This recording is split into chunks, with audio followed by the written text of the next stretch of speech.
Now, when we finish our graduation, some of us are looking to straight away get a good job. However, a significant number is exploring post-graduation as a next step in their lives. And 43% of the learners who are interested in higher education do not know where to get started. I'm sure many of you attending this session here also have similar questions and have been wanting answers related to overseas education and how to get enrolled in the best universities across the world. Moving ahead to our next session, I would like to introduce Ms. Archana Rao, a senior counselor at ReachIvy. Welcome, Ms. Rao.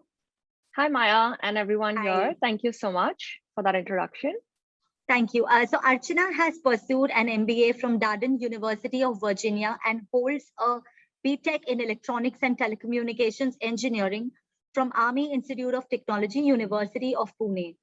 As an Army kid, she studied across 8 different schools in conflict-prone regions in India and was selected as a Teach for India Fellow and was a founding member of an HBS lead venture called Mentor Me India.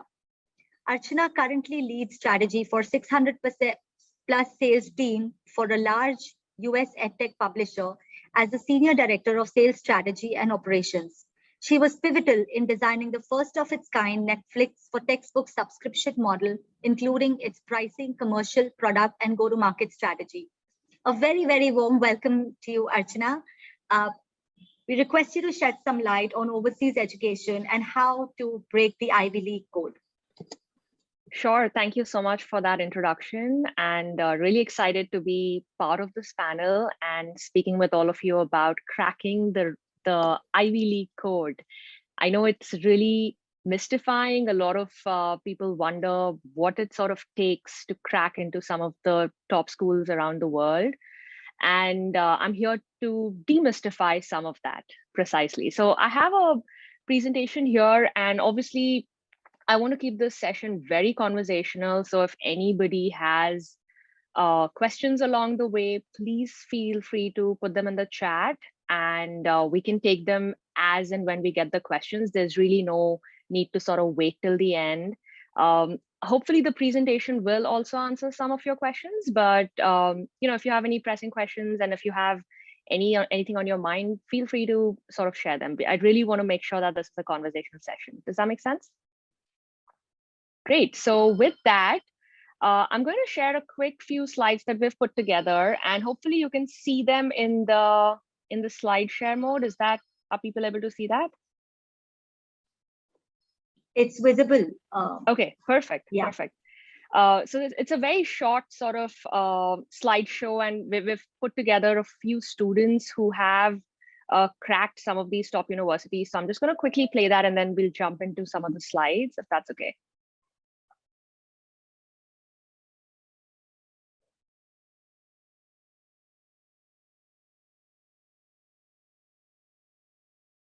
Great. I know that was fairly quick, but hopefully that gives you a mosaic of all the different universities and global institutions that our students have reached. So a little bit about ReachIvy. What is ReachIvy? ReachIvy is a boutique firm based in India, started by Ms. Vibha Kagzi, who herself pursued an MBA from the Harvard Business School. And she realized that there was a gap in knowledge for how does anyone sort of pursue further studies, not just in master's, but even undergrad from India. And so we provide a number of different services regarding study abroad, of course, studying in India as well, and also career guidance around what you want to further pursue your career in. And of course, our mission is really to provide very unbiased and realistic counseling to anyone who's seeking help with their career and higher education. And of course, this can be a very overwhelming journey. So we hope to always demystify some of those myths that people might have around studying abroad, and also just making sure that we help them along their process as seamlessly as we can. A little bit about me. I know Maya, you already shared a background, but just some of the different places that I've been. Very much like every Indian kid, grew up studying engineering because I feel like that's a rite of passage, right? And very soon realized that, well, while I really enjoyed the quantitative studies, my mind was in business. I really had a flair for business, and that's what led me to business school at University of Virginia, Darden. And since then, my career has spanned across consulting firms and private equity firms in business, particularly with education technology. This is such an interesting space. And even currently, I'm leading a strategy for an education technology firm based in Boston. And so that's a little bit about me.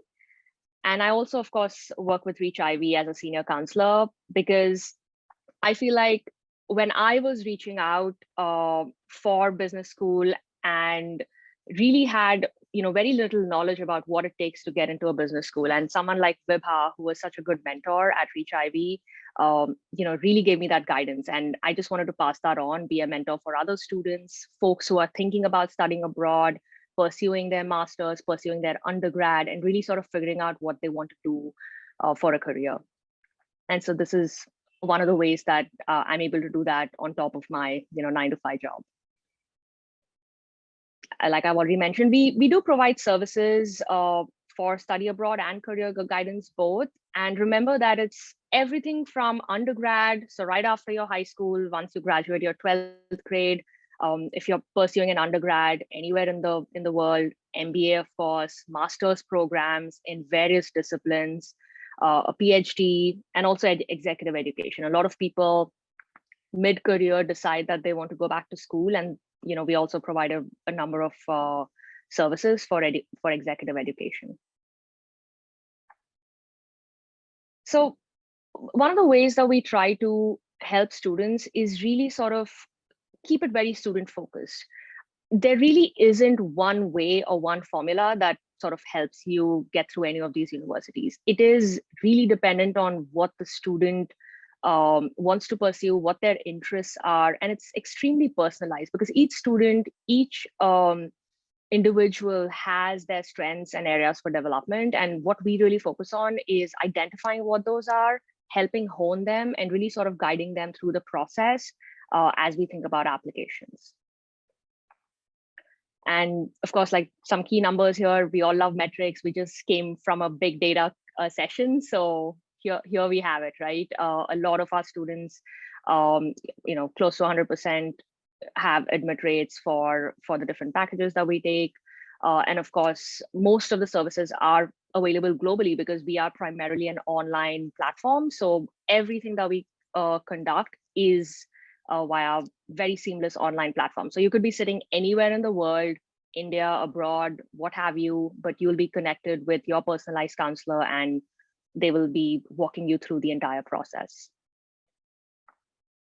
Yeah, just another quick mosaic of what are the different universities that a lot of our students have been to. And of course, this is a growing number. So we're really proud of each and every student who has achieved their dream of studying abroad and then, of course, pursuing what they want in their further careers. I find that this is a really helpful timeline. So for everyone who's sort of starting the process or even thinking through what they want to potentially pursue, right? You could be in your high school, you could be, and again, I think this group is very diverse, right? I believe it's students from, from the age of 18 all the way to professionals. So hopefully this will give you a good idea of what it sort of takes in terms of working backwards from the process of identifying what schools you're looking at and working backwards. So very broadly, it is ideal, obviously, if you start planning and building whatever master's, whatever undergrad degree, whatever further study abroad education that you're looking at, to plan at least a year in advance, if not more, right? So for example, if you're looking at undergrad, which typically starts after 12th grade, it is advisable to start looking at any sort of universities or what you might want to study, at least in your 9th grade, 9th, 10th grade. And similarly for a master's program, if, for example, if you are looking at universities for a master's program, right after your undergrad, a couple of years in that's when you want to start thinking about it. Especially for an MBA, it's about 3 to 4 years. But before that, I would say that it is helpful at least a year in advance.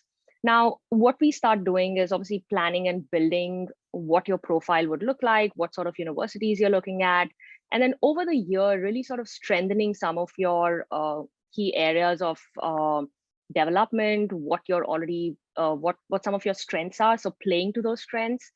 And then really three to a month before application deadlines, we really consolidate all of your achievements in essays, in the application, get your transcripts together, make sure that you have all your standardized scores, right? So you might have to take the GRE, or you might have to take the GMAT in case of masters. In case of undergrad, you might have to take the SAT or an ACT.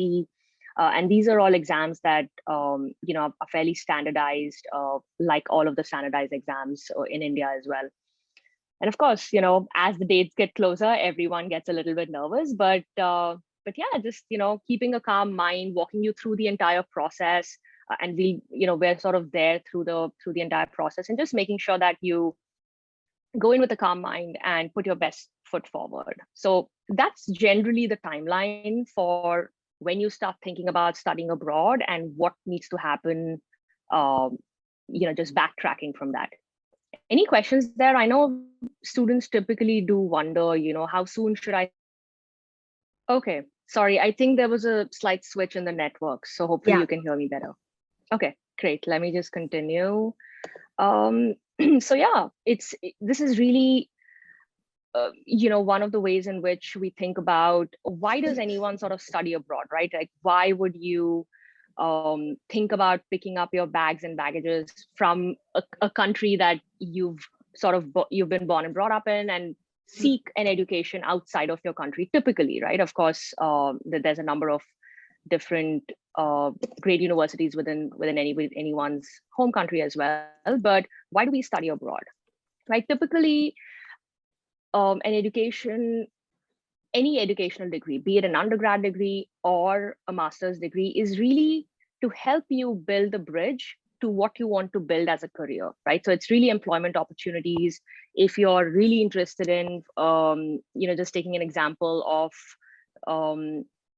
you were an engineer probably, but you really want to now, just taking my own example, want to build a career in business. So an MBA degree really does help you with that holistic understanding of all the skills that you require, from a very quantitative heavy background like engineering to now learning about marketing, learning about sales, learning about strategy, operations, all of the different skills that one needs in a business career.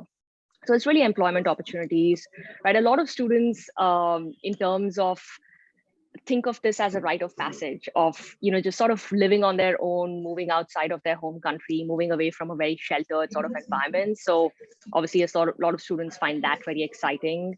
I think by far for me, the biggest reason is building a global network, right? Making sure that you're able to really sort of broaden your horizons. What tends to happen typically if you kind of are in the same place over your studies and sort of work in the same place continuously, sometimes we sort of get very pigeonholed into thinking a certain way. So just having a global network opens your eyes to different perspectives and different opportunities across the globe. So that, I would say, is one of the biggest reasons a lot of people study, pursue careers abroad and study abroad. And of course, a very diverse skill set, right? Because what tends to happen also, if, like I said, if you are in a similar area, you tend to sort of just get better on the same sort of skills. But studying abroad and really sort of picking up degrees that have a diverse set of skills will help you build that as well. So just a number of different reasons. It's very personal to each person why they study abroad. It could be a combination of one or more of these, or all of these. Right. So the other question that I often get, and we often get, is, okay, where should I study, right? So this is a very important question to obviously tackle, because once you've made up your mind that, look, I want to study abroad, I really want to broaden my horizons, I want to get a global education, where should I even start? There's so many great universities across the globe, right? Typically, some of the top destinations that students do prefer, obviously the United States being one of the largest countries for welcoming a large international student population. You obviously have, Europe. Within that, UK is a big destination. Canada is a pretty big area that people definitely go and study. Middle East, Australia as well.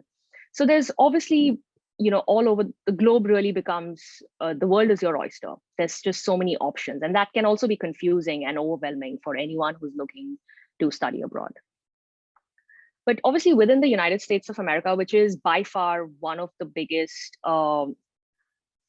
playgrounds for students who sort of want to pursue a global education. Everything from a number of great public universities. The ones I think you can see in yellow are all the public universities. You also have the Ivy Leagues, which are marked in red. And then, of course, a lot of the liberal arts colleges. There's a number of private institutions. But the US by far does seem to be a big draw for a number of international students. I know this is kind of like an eye chart, so you can really sort of zoom into some of these. And most of you may already be aware of a number of these universities. There might be a few, lesser known universities as well, but they all have a really good reputation, obviously in the US and also globally. Any questions here? Thank you. Yeah, Archana, we have one question. Sure. So someone has asked, how should I prepare for a study abroad interview?